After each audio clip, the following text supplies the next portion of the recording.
Hello, my name is Eric Lantris, and today we're going to be looking at the 10 SEO traps to avoid downranking in 2017. So I'm going to be sharing with you some trends, some predictions that you need to watch out for. You need to avoid these pitfalls because there's a lot of big changes coming in 2017 that you really want to be aware of. And just by going through this quick video, you're not only going to be aware of it, but you're going to see how it's super easy and super quick to just adapt and kind of outrank all your competition. So while everyone else is getting slaughtered left and right because they're not adapting fast enough, this is going to help you stay ahead of the curve and avoid the traps and pitfalls that are coming up. Okay, so let's jump right into it. The major update is going to be artificial intelligence centered. So 2017 is going to be the first year that really is artificial intelligence. So now I don't know if you've heard of it, but there's a Google Home appliance that was just released. And essentially, you could talk to it and it answers you. And the way it's working in the background is it's using artificial intelligence to find data on the web and then kind of feed it back to you. So it kind of understands what you want, it understands what you're looking for, it understands what you want to do, and all of that is being powered by artificial intelligence. Now, Google needs to get that somewhere, and they're powering the search results in the same way that they're powering the Google Home little device. So what they're looking at right now is going to be specific data structures on the web. So now, it might sound complicated, but essentially it's just patterns. Google is going way beyond breaking just looking at words and like keyword density and all that, and now they're trying to understand what is being said. Is this a fact? Is this an opinion? Is this a comment? Is how often has this page been updated? And they're even going further and looking at the certain the diagrams on the page and the pictures on the page. And they're trying to mash all of this using artificial intelligence to create snippets. So that's why I'm going to cover this later. 2017 is also going to be the year of the snippets.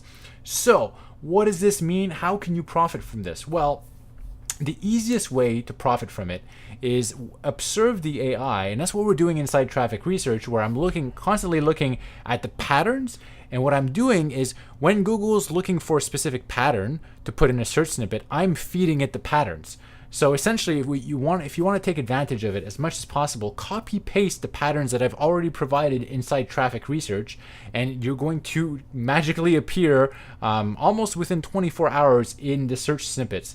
This is a way to feed the search engines facts, feed the search engines information. And what I recommend is don't just stop at one, right? On your on page, you're going to want to have a lot of facts, a lot of statements. And Google, when they're evaluating a page and when the artificial intelligence is kicking in, what they're going to be analyzing it, they're going to be analyzing it in an entirely different way. As opposed to before, where they would look at the number of words, the keyword density, and maybe some related terms like the LSI related terms. Now they're going to be evaluating it in an entirely different way, where they might look at the page and say, okay, this page has 18 facts. And then they might even double check, like verify the facts to see if they're true, comparing it to different places on the web. So they might say, okay, 14 of these facts are true. 3 of facts here we've never heard of on this topic, so maybe this is interesting. And 1 fact seems to be false or unsure. So if you have just generic text and it has the same amount of facts as everyone else, it's going to know that you're not really presenting new information, right? So I hope you can kind of peer into this. And if you present a bunch of true facts that have been confirmed on other sites, but then you bring new things to the table, the artificial intelligence is going to be able to distinguish this. So this is a great improvement for people that are producing high quality content, bringing new ideas to the table. Google's going to be able to understand them using the artificial intelligence moving forward. And on top of that, if you present it in the way we are presenting them inside traffic research, they're going to appear on the front page and even above 0, right? Okay, and the other thing that I want to mention is they're going to be able to kind of break down your article and your content into like what is a suggestion. Okay, this is the conclusion. Do they recommend this product? Do they not?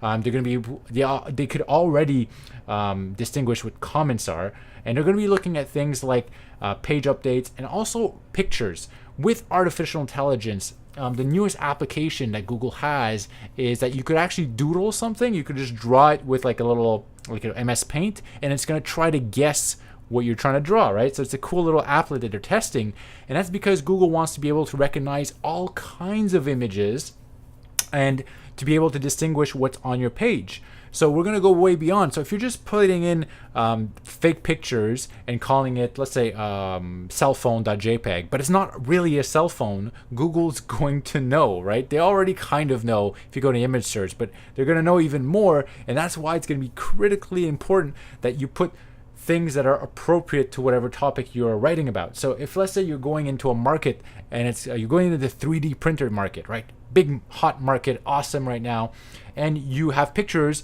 of things that are not 3D printers, Google's gonna know. But if you do present that, you're gonna have a ranking advantage regardless of what your image says, regardless of what it is, right? So that's really exciting and one of the major updates that you need to be careful and pay attention to, because if you have old content that doesn't follow this, you're going to kind of like the next quality update. They won't call it Panda, but they're going to call it some sort of quality update 2017, where it's going to start paying attention to this stuff a lot more. So the older content that might have not been following this fact statement and all this stuff is going to go down. So it's very important. If you want to stay ahead of the curve, this is going to be the stuff that we'll be covering inside traffic research. All right, let's move on. As I mentioned, kind of alluded to, search snippets and what we commonly call the knowledge graph is going to dominate Google. Now, in the last part of 2016, we've seen a huge increase in this. And it's actually been the subject of a lot of my study. And inside traffic research, we've kind of cracked on how to get into the knowledge graph repeatedly. We've been able to manipulate the knowledge graph, push results up, push results down. We are like dominating the knowledge graph right now, which is awesome. But it's going to get a little scary, because in the future, Google is going to start scraping your data. And I mean all of it. I mean, it is going to try to almost replace search engine listings with just answers. So they're going to go way above and beyond what they're currently doing. And there's going to be a lot more search snippets and answers in the search results. So if you want to stand a chance in hell, you absolutely need to, first of all, provide the data that Google is looking for. So they will at least consider you for the knowledge graph or the search snippet. And the next thing is you're going to want to make sure that you continuously take advantage of it, but also have specific calls to action. One of the things I'm working on is not only getting in the knowledge graph, because we've pretty much nailed that at this point, but it's also getting people to click the knowledge graph, not just read it and leave, but then getting people to click it and increasing your website traffic. Because if people just read your knowledge graph, and that's kind of one of the big things that's going to happen, is Google's going to try to keep all the traffic to themselves. They're not going to want people to go to websites. They're just going to say, okay, we're going to serve you the answer. So in a way, Google's going to start stealing all our information, which is a whole ethical thing. But what I'm working on right now, and what I encourage you to work on as well, is not only to get in the knowledge graph, but once they're there, I want them to come to my site. I want them to convert. I want them to either opt in or buy whatever I'm selling. And that we're going to be able to do using a knowledge graph. So just know that 2017, the year of the knowledge graph. If you're not in it, you're going to be losing out big time. So that's one of the things you really want to take advantage of. And I was just brainstorming, and I wouldn't be surprised if Google were to test out 2 snippets per page. So as I was saying, they want to present more and more.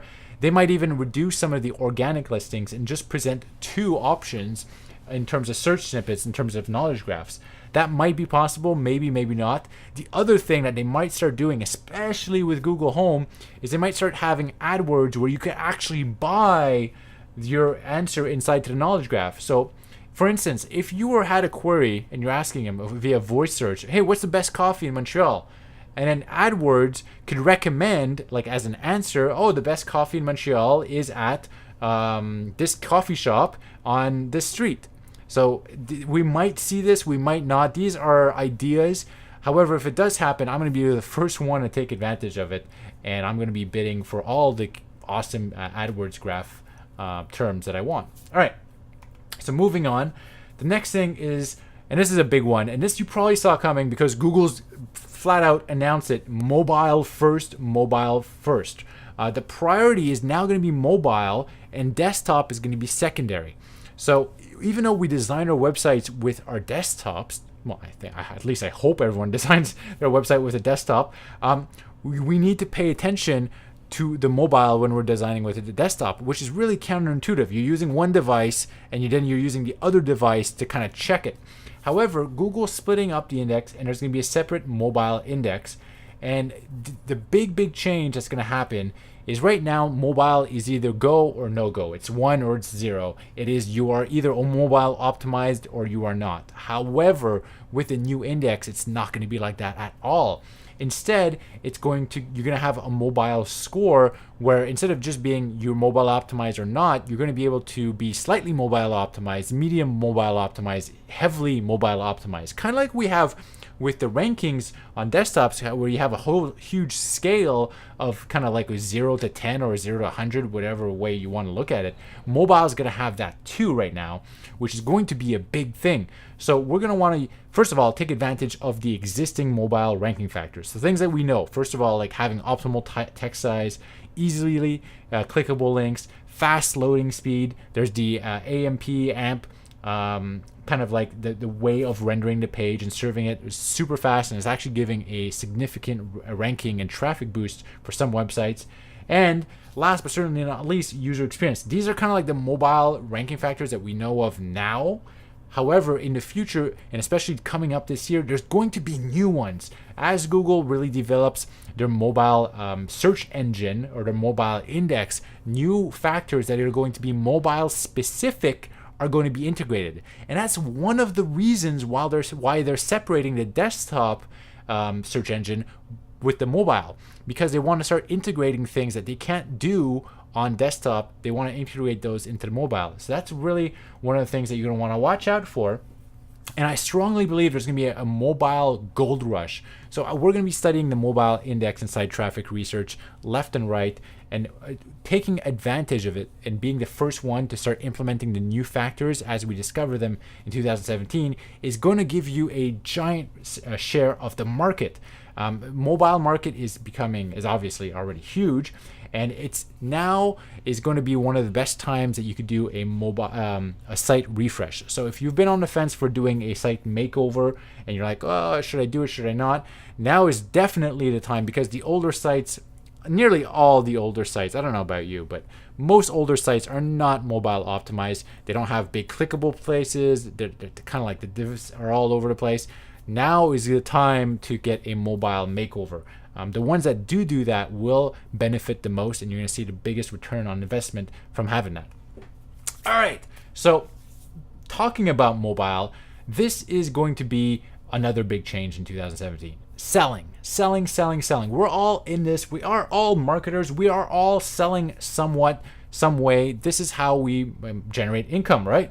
So either you're selling for your customer or you are selling for yourself, or you're trying to generate leads.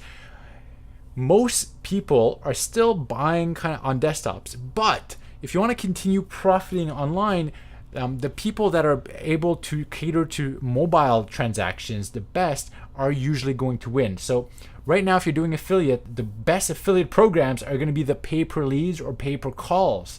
So those are really going to be where the money is going to be, because it's going to make mobile transactions a lot easier.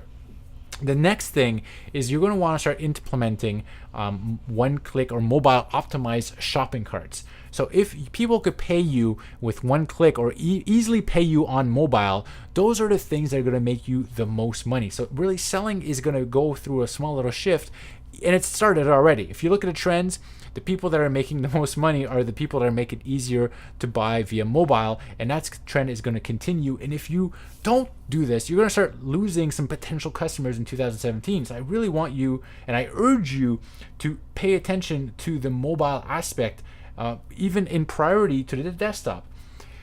So here is kind of going to be the SEO campaigns, because I know a lot of people are doing SEO campaigns. They're driving a lot of leads and a lot of traffic via SEO. So, the main objective right now is for a lot of people is going to be, okay, they land on your page that's SEO optimized, and you send them to wherever it makes you money, right away.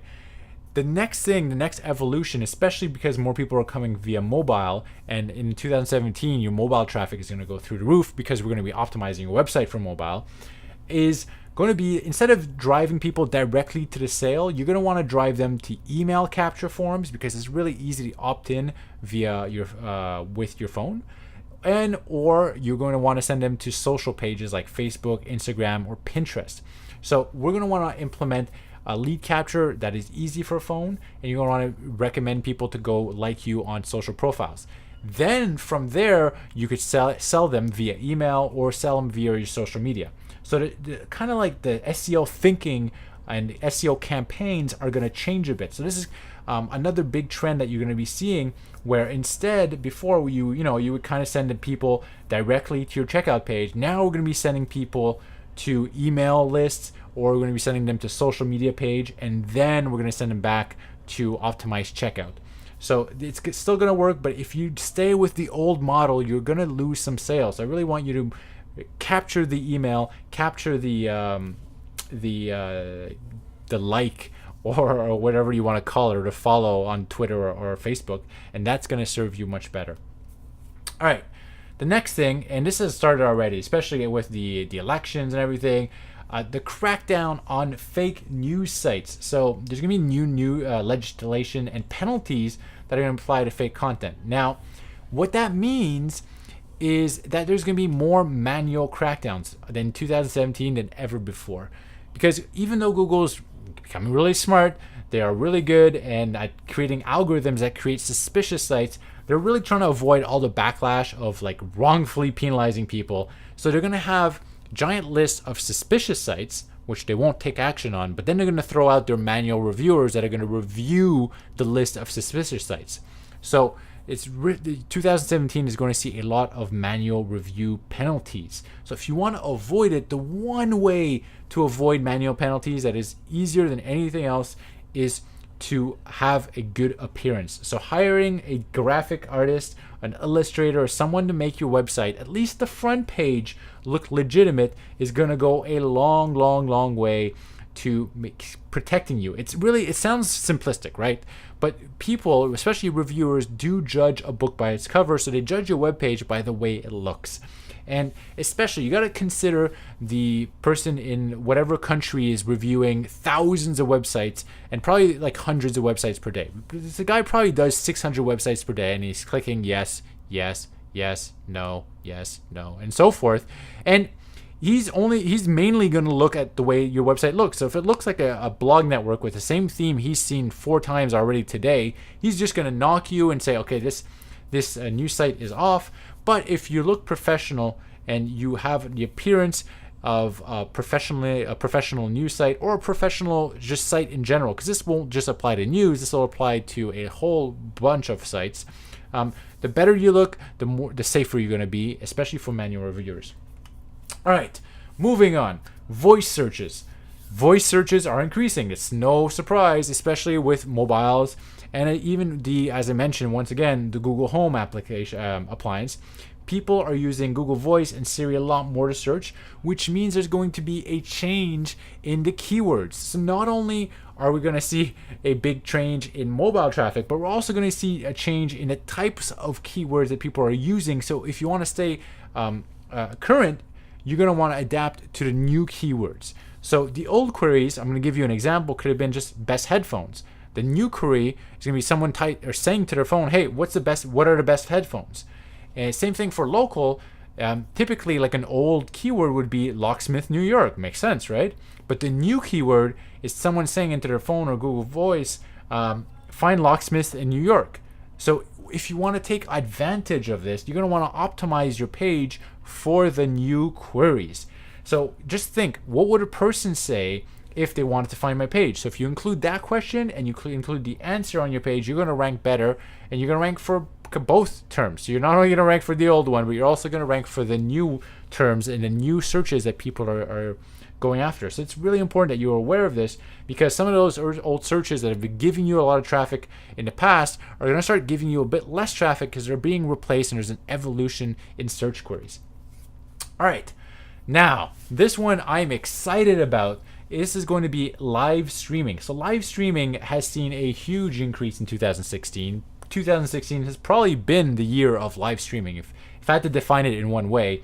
And of course, people have been taking advantage of it left and right. So therefore, Google's been cracking down on live streaming, but that doesn't mean that live streaming is out. Not because Google, the reason Google's cracking down on live streaming is because people are abusing it left and right because it works so well. And it will continue to be rewarded in 2017. It will continue to be prioritized in 2017 because things are just better live. People want up to the second content. They want things that are happening right now. So now you're gonna, if you're thinking of doing live streaming, you definitely do it. So the technology that's probably going to be behind it is if you're using live streaming bots, views, embeds, or other enhancers. I'm sure there's going to be a bunch of tools coming out to kind of help your live stream that are be coming out. Those will probably work very well in 2017. However, you're going to want to be careful because as live streaming develops and becomes more and more accepted, they're going to be stricter. And of course, there's going to be a lot more penalties and rules around live streaming. So you want to have authentic live streams because those are really going to be the opportunities that are going to allow you to make a lot of money. So if you have a business, you should start live streaming. One idea that I just had is one trend is not only are going to start ranking individual live streams like past recordings, but I believe that one of the things that's going to start ranking really well is real 24-hour, 365 shows of live streaming. So things that are just streaming nonstop. And I believe that you could program your own channel to stream 24 hours a day, and that you're gonna have some live streams dominating the searches. So I believe this is one new thing, a new trend that we're gonna see, is that when you're going to search in Google, not only are you going to find videos, but you're also going to find live streams. So I think we're going to see that in 2017, and I'm going to be covering that more in depth inside Traffic Research because I understand it. Live streaming is the future, right? The web is changing, and now we've had video for a while now, and now it's live video. Really cool, really entertaining, and there's a lot of money to be made there. All right. We're getting to the end now. One of the major things is Google's going to put even more weight into trusted user signals. So the trusted user signals is kind of like the democratic way of ranking websites. It's not what Google likes, it's what the people say. And that's one of the things they like because it kind of protects them in a weird way that if ever it went to the courts and they had to defend their algorithm as being morally just, then they would just say, well, it's not us deciding, it's the artificial intelligence and it's the people clicking on things that influences our algorithm. So we're not manipulating search results like they've been accused of, and they might have been, I don't know. But instead they're going to fall back, and the more weight they put on trusted user signals, the more white or they could seem, the more morally just they could seem. So Google has many motivations, and on top of that, user signals tends to provide pretty good results, right? If people click and they stay on a website for a long period of time, chances are it's probably a decent website. And as mobile increases, and this is a big thing because there's more and more mobile users, there's going to be a mobile specific search engine index. Now Google's going to use that mobile data to determine, hey, is this a good website or is it not? So it's going to start using new trust signals, especially from mobile. And once again, this is from real verified users. So if they have your phone number and they know your Google login and they know your kind of like your GPS location, they can verify this is a real person that is really on the site. So fake untrusted users will contribute nothing. So if you're not logged in, you have a random proxy IP, and they're highly suspicious of that IP, it's just not going to work as well. But real legitimate people are going to have an impact on the search engine ranking. So you're going to be voting while you visit it without even knowing. So the way to profit from this is going to be to change your marketing just in a slight way. It's going to be having calls to action within your video, your social media, and even your emails to get people back to your site so that Google could track that. So, think of it from people find you originally from Google, so they go from Google to your site, and then you're going to get them either on social media or on your email, and you're going to send them back to your site. And that is going to tell Google, hey, people are enjoying the site. Not only is the site used to get people, but it's a place that people go to find value. So this is going to be one of the ways to tell Google that, hey, your site has a lot of value. We're going to show it to a lot more people. So once again, trusted users. We also have increased localized data. So now Google is getting really, really specific. So if I search for something, I might find something different than what you searched for because we're in different regions. Now, not only is this going to apply to words that have geo-targeted cities and states and countries, but also just for common words. So if I search for, let's say, soup in Canada, it's going to show me soups from Canada or soups that I'm more likely to like than if you search from soup in the United States. It's actually going to be, and the same thing for the UK or Australia, depending on where you search this term, even though it is a kind of a generic term, it is going to show you different results. So we're going way, way, way beyond what we used to look for in terms of geo-targeted results. And on top of that, the other thing is it's going to start looking for, especially in artificial intelligence, is going to be able to determine what kind of English you are speaking, where it's from. So if you're using expressions that are from the UK, then it's going to give you a ranking boost in the UK comparable to having a .co.uk. If I'm using an American expression, it's going to give me a ranking boost there. So you're going to want to tweak your language depending on who you are targeting, and that's going to give you a boost in that area. So last, and certainly not least, high authority guest post links are going to lead the way. I knew you were curious. You're like, hey, what links are going to work? And with all the updates, Google is trying to really figure out where the top dogs are linking from, what the vouched editorial links, because it knows anyone could kind of come up with you could buy a blog and just kind of put content on there, but it really wants the trusted links. So sites that rank in the Alexa top 1,000, so really the big sites, the big information sites of the world, those are going to be the most powerful links that you could get in 2017. So getting guest posts from places like Lifehacks, Forbes, Huffington Post, CNN, The Guardian, wherever, like, Cafe Press, wherever, you name it, those are going to be the strongest links and really the foundation to your website. So if you use the traffic research link vault, you could get a ton of links like that from those. Because inside, obviously, if you haven't checked it in a while, we link to those our personal search sources for links on those giant major websites.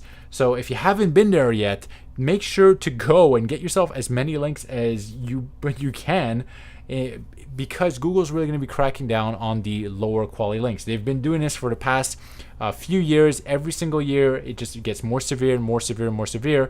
And especially with the recent, the last Penguin update, they're really looking for big editorial links. And the most powerful ones are the ones that come from the top major sites. So if you want to profit, don't spend your time building low quality links and focus on the links that Google can't penalize. So this is another way. Not only are you going to rank better, but you're also going to sleep better at night, because if you get a link from, let's say, Forbes or business.com or Business Insider or Super Fast Business or anything, like you get a link from a giant website, Google is not going to penalize that. You're never going to get penalized for getting a link from CNN, right? It's just not going to happen. Those are the editorial links that not only are going to make you rank better and outrank all your competition, but they're also going to let you sleep at night. So if you want to get those links, first of all, we have a ton of them listed inside the link vault. We also have, it's inside traffic research. We also show you how you could find the authors to write for you. So if you haven't seen my videos on that, on how to find authors to write for you directly, go check those out. You could also become a guest post author yourself, so you have access. For instance, I'm a writer at Lifehack and I'm a writer at Engadget. I could write whenever I want, post whatever I want. Well, no, it has to be within guidelines, but I could just post, and I'm an author there, right? So those are other ways of getting high quality links and kind of rewarding yourself. That sounds kind of dirty, but it's also going to keep you safe and help you rank in 2017. The last way, which I also cover, is excellent press releases. So if you want to get the links that really work, really good press releases, and if you want to have a really good press release, you definitely want to go through my Predictably Viral program. So that's really a way to how you could get noticed inside a lot of noise. So if you want to stand out and get your press release syndicated and get your press release into a lot of hands, you want to go through the press release guides, but also check out the Predictably Viral program. It's there for you. It is there to let you know exactly how to stand out in a crowd of hundreds of thousands of people with your program, with your product, and so you can make a lot more money. All right, so if you have any questions, leave them in the traffic research forums, leave a comment below. My name is Eric Lantris, and as always, it's been nice talking to you. If you have any feedback, let me know. We're going to be trying to do a follow-up on this at the end of 2017 to tell you, hey, how did it go? So once again, trafficresearch.com. My name is Eric Lantris, and I will see you inside.